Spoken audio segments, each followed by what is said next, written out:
All right. Hello, people, and welcome to another episode of Industrial Souls.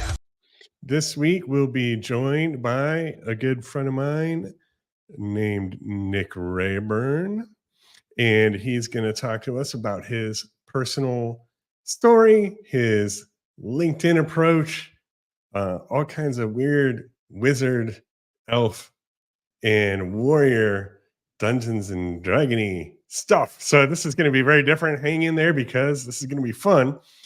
Things are about to get industrial.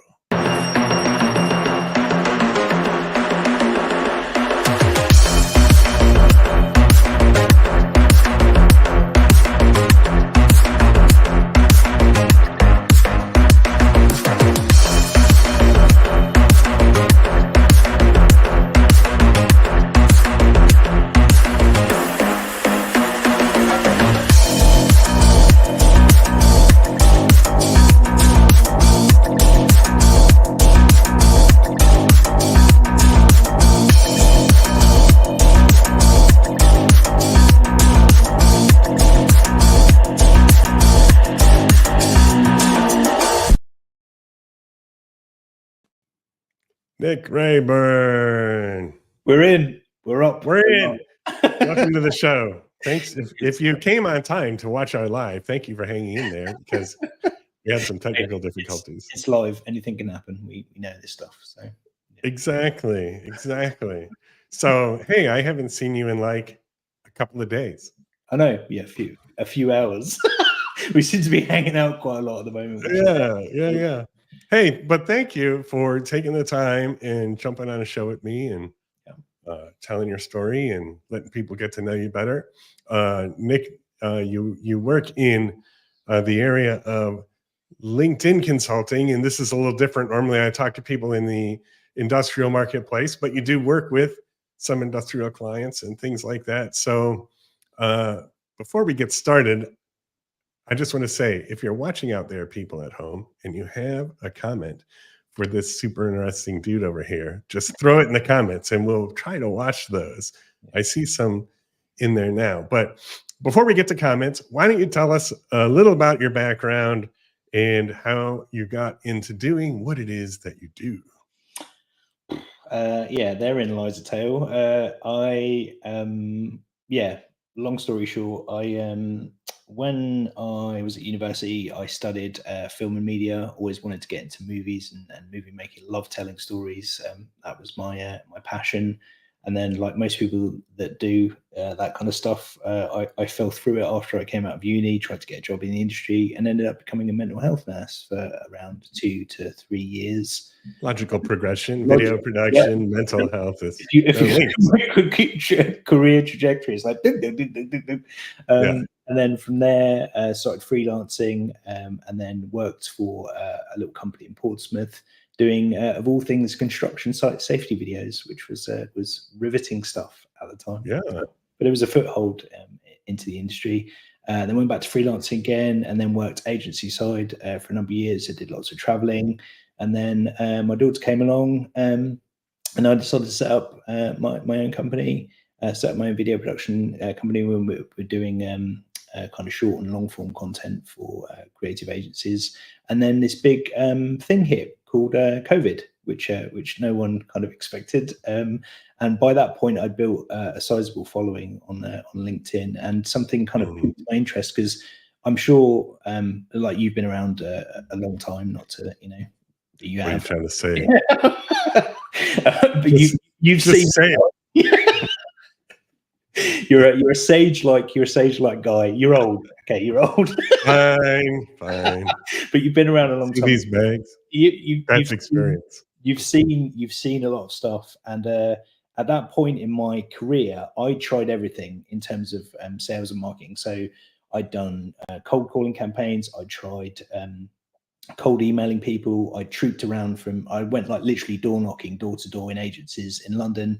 And then when I landed on this platform and started having conversations with people, like it really piqued my interest because I was like, hold on a minute, there's something here. Like I'm having conversations with senior level people and they're allowing me to have conversations and they're making the time for me. So I was like, hold on a minute, like there's something's going on here. There's something up with this. So I started, delving a bit deeper, and then that's where we are now. So I run a social selling consultancy. I also run a little digital community. I'm a little bit fantasy and play obsessed. So the community's kind of it's like a fusion of social selling and I've basically created my own little world, basically, that I can play in and have fun in. You live in your own little world, is what you're saying? Yeah, I live in my own little bubble, basically, and I like it there. It's fun. It is fun, actually. Yeah, and I'm convinced that a lot of what I do and a lot of my secret sauce is geared around play. Is getting adults to think more like children and play and have fun, because when they do that, the learning goes in a little bit deeper. Yep. The fan club has arrived. Steve Baldwin is in the house, and Amy's here too. Awesome. Hello, Amy. Hello, Amy. Yeah. She says I did. I think she means she tuned in early before we actually started. Oh, right. Okay, gotcha. Yeah. Not early, on time. On time. Yeah. Thank you for that, Amy. We like to be fashionably late. Yeah. All right. So you're helping companies to learn social selling, and you're training individuals on how to do social selling and all that kind of stuff. How does that apply to an industrial company, for instance? So I think most companies are structured fairly similarly. They need marketing, they need sales, they need relationship building, and they need access to new accounts. And this allows you to supercharge that process. But I think when you use the term social selling, it's kind of a misnomer, because you think, oh, well, it's just sales. But this affects every single facet of your organization from cross functionally. It's you're attracting new talent by putting content out there and going, look how amazing our culture is to work with. You're building that brand awareness, and you're pulling prospective new clients towards you as well, and building that relationship digitally, which is the speed and scale you can do it at. It's phenomenal. I always use the Jurassic Park analogy, but traditional B2B marketing sales, to me, in the digital social led area, is a bit like a T-Rex. It's slow and cumbersome on social. It can make lots of noise and attract lots of attention, but the majority of people that are putting out content on social are doing it through company pages. And it becomes an echo chamber. Company ends up putting out content, and then it gets 100 likes from all the employees, which says a great deal about your marketing efforts if just the internal team are commenting on that stuff. But if you take all of your employees, allow them to build out, I'm going to say that word, I've got to keep the vomit down while I do it. Say it. Personal brands. If you get them to build out their personal brand and their content, they are your velociraptors, and they will tear and decimate your competitors' marketing budget. They'll rip it to shreds, and they'll do it for free, effectively. So the speed and the scale at which they're producing content, the old mechanism or model of how they used to work, it can't keep up with it. Yeah, and we've talked about this many times, but for me personally, I see like social media, particularly LinkedIn, because on the business side, it's more or less the only media that you're laughing at someone wait, this is a good one. Yeah, exactly. Yeah, exactly. Yeah. What I was saying was, LinkedIn is basically where it is with social media for business. And then what we've talked about before, at least what I've said at you before, is that I feel like it's really the merging of marketing and sales in social media, because you're using kind of like that personal brand. It is kind of a branding. Branding is just replacing humanness with fake personality, attributing a fake personality to a corporation. But as a person, you already have a personality and a brand. So it's just going out there, and there's an attraction quality to being a human. And when you're doing marketing for a company, you're trying to attract people. And then there's the sales aspect of like going out and finding building relationships and finding opportunities and things. And I think really that part of it, people understand that sort of marketing part of it, like, oh, we'll put content out there, people will see it and they will come to us.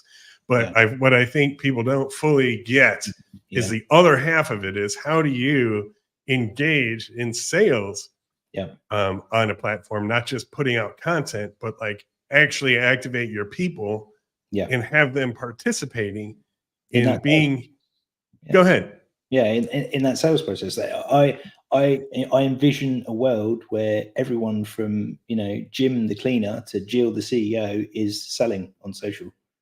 Your whole environment, because think about it, if you've got a really diverse set of team members, there's going to be someone in that set of team members that appeals personally to someone potentially in a target account you're trying to get into. It's a bit like because I love a good analogy. It's a bit like, you know, ninjas storming a castle. Like one of them's going to get in, and that's all you need. Just that one person to get in, and then boom, the relationship starts to be built. And the opportunity to do that through content and the scale and speed you can do that through content, and all those diverse voices having those conversations, it's huge. It's astronomical. I mean, you take an average size company that's got 200 employees, and then you take their company page and see how many followers that's got versus the multiplier amount of followers between all of those people that work inside your company. It's huge. And I get a real bee in my bonnet. I think we're in this you can tell I'm passionate about this stuff, but I think we're in this interim period between when social media first appeared. Now the focus is on kind of personal brands, but where they're looking at the moment is purely at the C-suite and senior leadership. It's like, we're going to build out your personal brand, and that's because you're the face of the company. And so you're not looking where the logical end progression of this is. It's your employees. It's your employee force. That's where the power is. And if you unleash those, it's incredibly powerful. And you might have someone on the team who works in, who's a UX guy or a graphic designer, and they might be the next Michael Jordan of social media, and you wouldn't even know it because you haven't unleashed them on the world. Now, as somebody who's managed marketing for, an organization that had a sales team and things like that, I always wanted to get people to engage on social. And really, I mean, you don't know, I guess, as in my role, I'm thinking, well, what does it even mean to engage?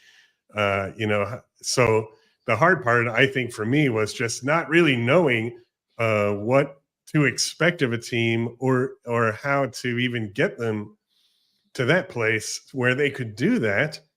So I think that's a significant challenge. How do you address something like that? If somebody out there watching this show is a marketing manager or a sales manager, and there's a team of salespeople or BDMs or CSRs or just regular employees, and you want to activate them on LinkedIn, what is it that those people need to know or need to do in order to actually do that? Because I feel like it's complex and people don't even know where to start. They just think, put stuff on the company page and you need to like it.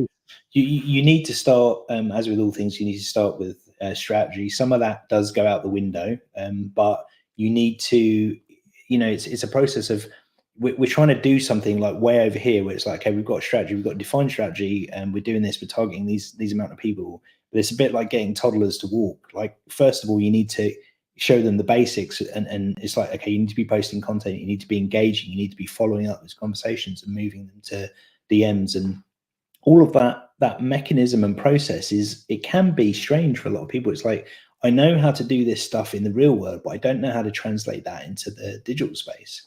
So that's one of the things. The other thing is you can't pull people through this. You have to find the right people on your team that want to do this, that want to step forward and actually engage and actively, and the logic to me is, the company is going to pay you on their time and train you to build out your personal brand, to build out your career trajectory, essentially.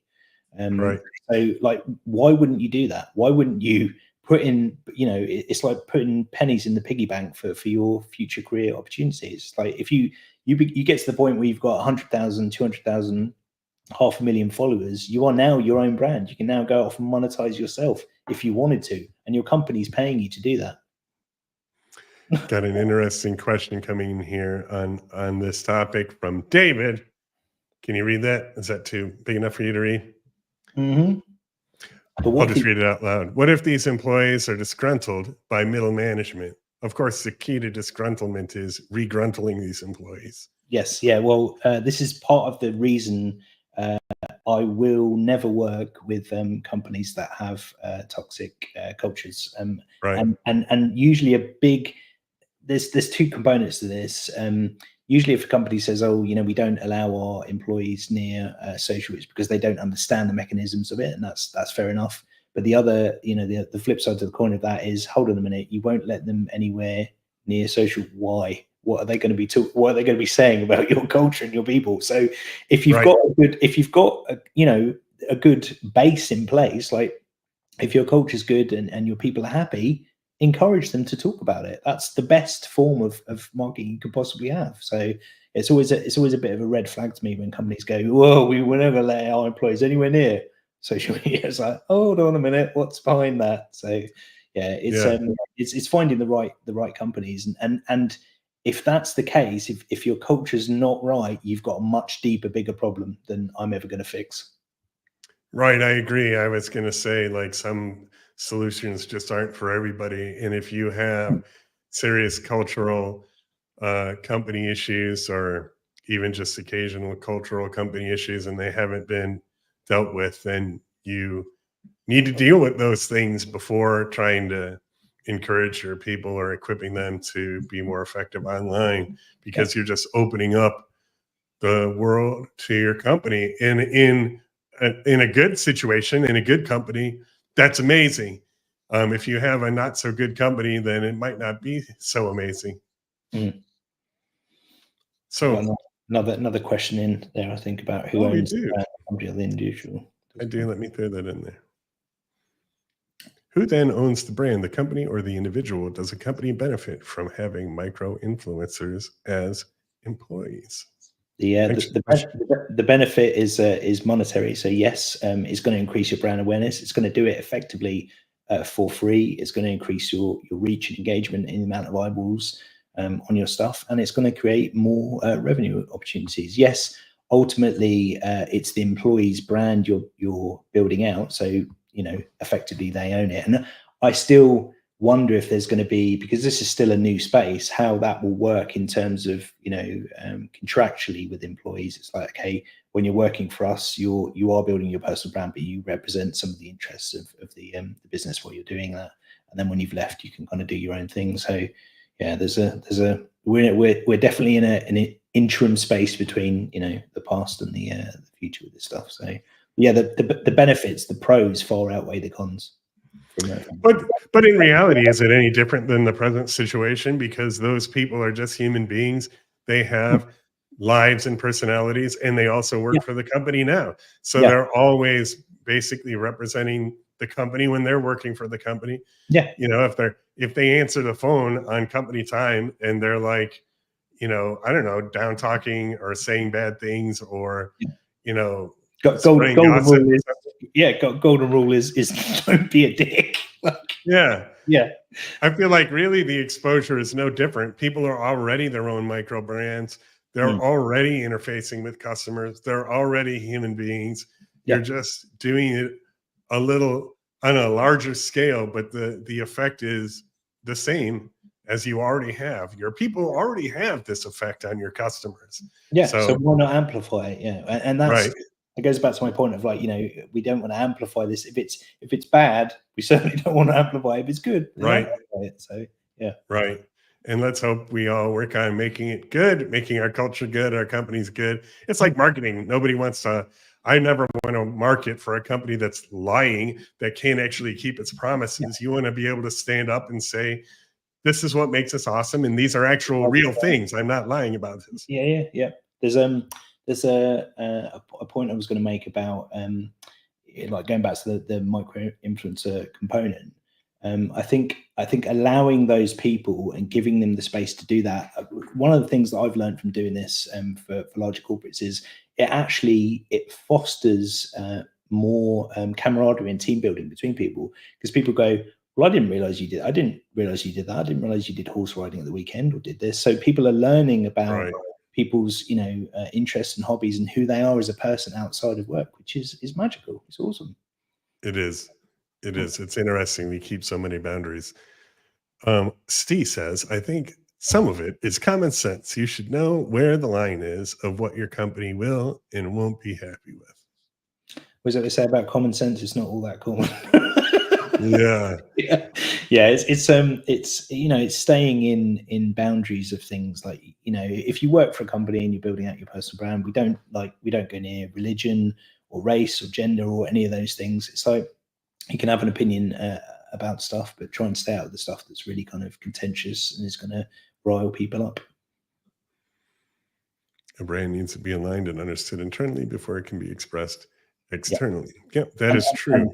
And part of that process as well, I think, is that the reason those people came to work for you in the first place is because they align with your values. I would hope it's not just about the money. I would hope that there's something that attracted them to working for your company. I've got a theory about this. I said this.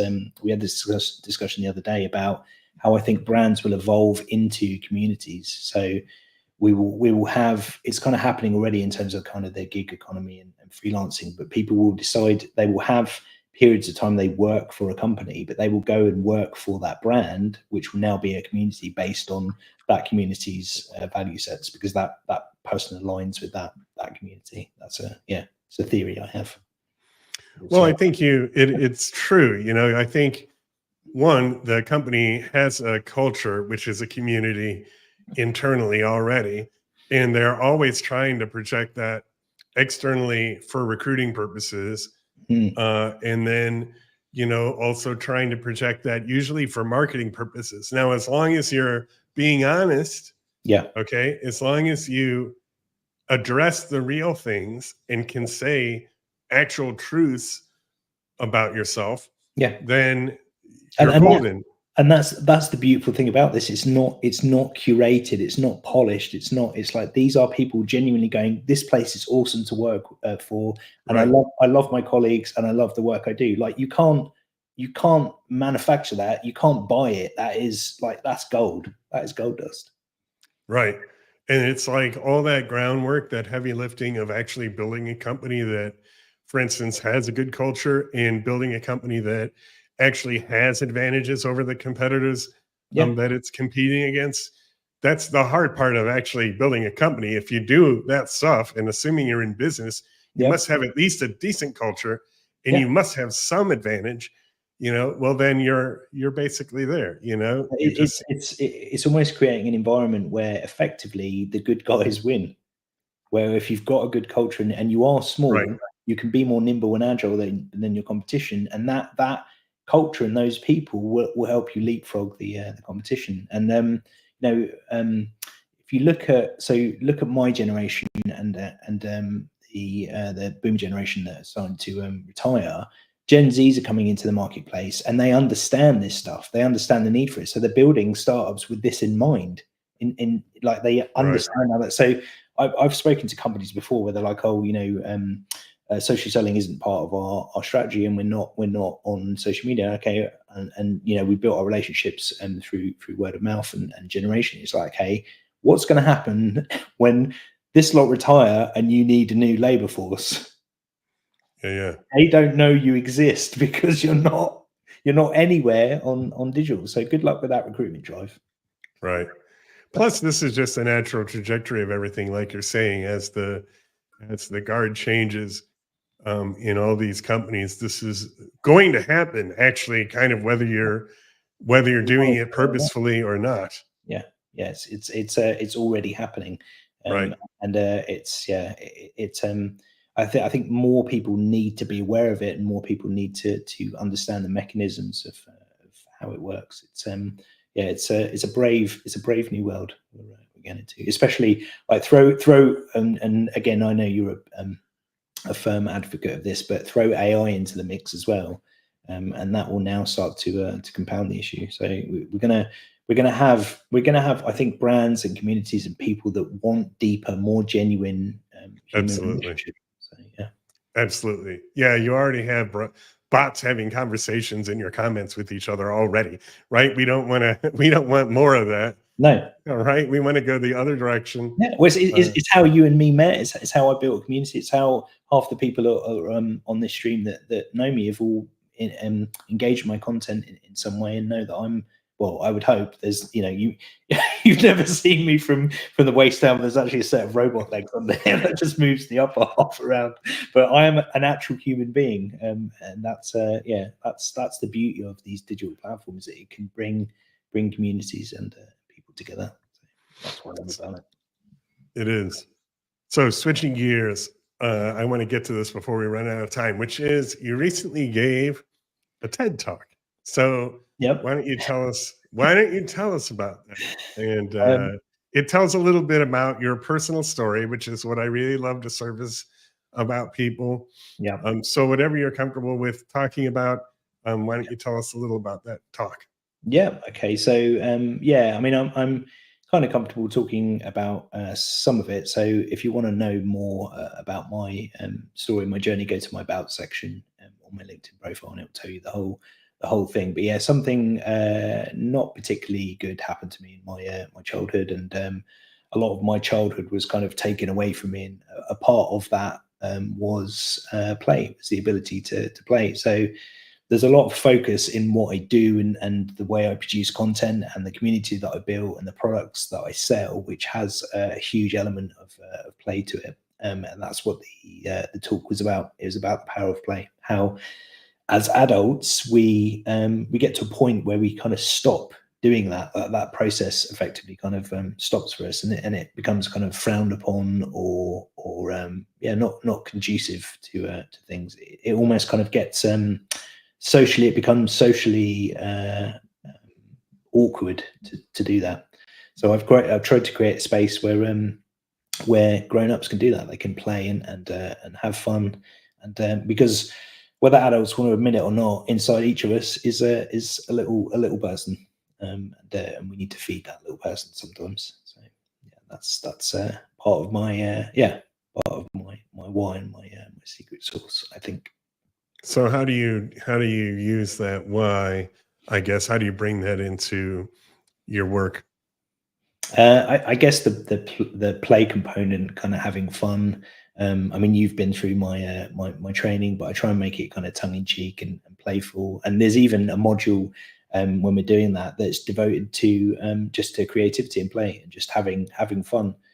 I don't think we give ourselves enough time or opportunity in our working week and at weekends and stuff to just play. I when I was doing the TED talk, I finished and there was a lady in the audience, and she said, I used to collect stickers when I was little, and then she said, oh, what are you up to the weekend? How are you kind of like, what are you going to be doing to play? And I said, oh, I'm going to be going out with the kids into the woods, and we're probably going to go and stomp around in some puddles.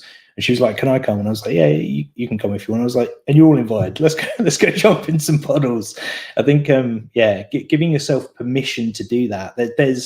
I mean, it goes into a lot more detail in the TED talk, and I'm writing a book about it as well. But there's actual neuroscience behind it as to why it's good for our mental health, why it's good for our sense of identity, why it's great for our businesses as well. Think about how kids interact with the world, and when they're playing, they become fearless. Like they don't, they're having fun. And I think as adults, I know I do. You kind of get into this mindset of like, I'm going to be judged here, or I'm going to be socially ostracized, or someone's going to think of me in a different way if I do this weird stuff. And I've done some weird stuff. Yeah, I've seen some of your videos. Yeah, even building out, I remember when I was building out the community, there was a point where I thought I'd actually lost my marbles, because I was like, is anyone gonna We've thought that too, those people who have been a part of the community. Is anyone going to actually understand what I've built and why I've built it? So there was a point where I was like, "Is my cheese slid off my cracker? Like, genuinely, have I gone mad?" But it seems to be working, and people seem to be enjoying it. So yeah, I guess I must be doing something right. So in essence, kind of like you think, or you're saying, we take ourselves too seriously. Yeah, we do. As adults, we put on this outer layer of like, I'm a professional when I'm an adult, and it's like, just like loosen up a little bit. Like, yeah, we're not that important. We're all gonna pop our clogs at some point. So there's a Steve Jobs quote. I think he says where it's if you live each day as if it's your last, one day you're going to be right. And it's like all of the things that you're afraid of or afraid to do all fall away in the face of death. We're all going to die at some point in our lives. So that is a great reminder to live and have fun and play. Why do you think it is that people think that seriousness is an important value? Because I think people do value it. Like, people call it professionalism. I hate that People word. I hate call that. it, I really, really like define what that is. Give me a yeah, real crystal clear definition of what professionalism is. Like, if you're really good at your job and you get excellent results from your clients, I don't care how you do it. I don't care how you get there, as long as you get there. So yeah, that whole professionalism piece. And I found a lot in my career that people that generally tend to front that more professional demeanor are the ones that are actually a lot more insecure and actually can't deliver. So they put on this kind of mask or layer of like, I'm a professional. It's like, just if you're really good at what you do, you should be comfortable enough to just be more you. I'm a big believer in that. Yes, I hope so, David. in fact, we might all be. There's a rumor Yeah, that it's quite possible. Some of us just don't know it yet. There's a rumor going around. All right. Joe's got another quick question there. I think if it's quite. Yeah, sure. Yes, that's a great question. You need a mixture of both, so it needs to be a blend of both, and that's where the strategy component comes into it. So yes, we need that brand tone of voice and strategy in a direction for that personal brand to move in, but a lot of that content should be coming from the individual, and that's what creates the diversity of thought and content across those people. So there's an element of that, but yes, it should be more people driven. To hopefully answer your question. So give us a final thought to close this episode out with. Give us a final thought from the wizardy mind of Nick Raeburn. I actually didn't ask you about being a wizard. Yep. Yeah. So there's in our community, there's a little test you can take, which helps you kind of define your character type. So we've both taken it. I'm a wizard.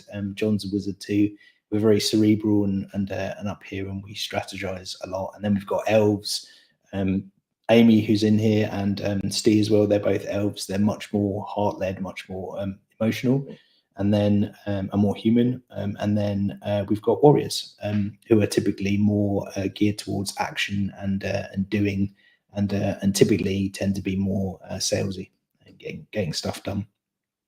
So those are our character types. And as for a thought, I think going back to what I was saying before about the evolution of this stuff, it's still in its infancy, and where this stuff is going to be going over the next 10, 20, 30 years it's going to be interesting to see what happens with brands, with companies, with organizations, and allowing having that level of and it's a big word, is trust, having that level of trust in your employees and your culture to unleash those people on the world is it's going to be phenomenal. It's going to be you're going to start to see a peel away, I think, between these kind of old guard companies and these new kind of startups which have embraced this, and they'll either get, the acquisitions will happen and they'll get bought out by them, or they'll start to peel away. So it's going to be, I don't think at any period in the history of mankind are we at a point where the world's moving at a speed like we haven't seen this level of evolution since the Industrial Revolution, and throw AI into the mix and all this other stuff. It's I have no idea what the world's going to look like in 5, even 10 years time, but it's going to be interesting. Technology obviously ever faster, but the key, I think, keep you from being snowed under by just the onslaught of technology is being human, embracing your own humanness, your own human story, not taking yourself too seriously, not being afraid to put yourself out there and find your inner wizard, elf, warrior voice, or whatever it might be, and just be yourself in public. Yeah, I think that's the message of the day. Nick, I really appreciate you being on the show. It's great to see you. It's always great to see you. I think you have a lot of great insights. I've learned a lot from you over the time that I've known you. So thanks for coming and sharing those on the show today. Thank you. If you want to find Nick, you can find him on LinkedIn. He's not hard to find. Nick Raeburn, that social nerd. Thanks for tuning in, everybody. And I will see you out there next time. Bye.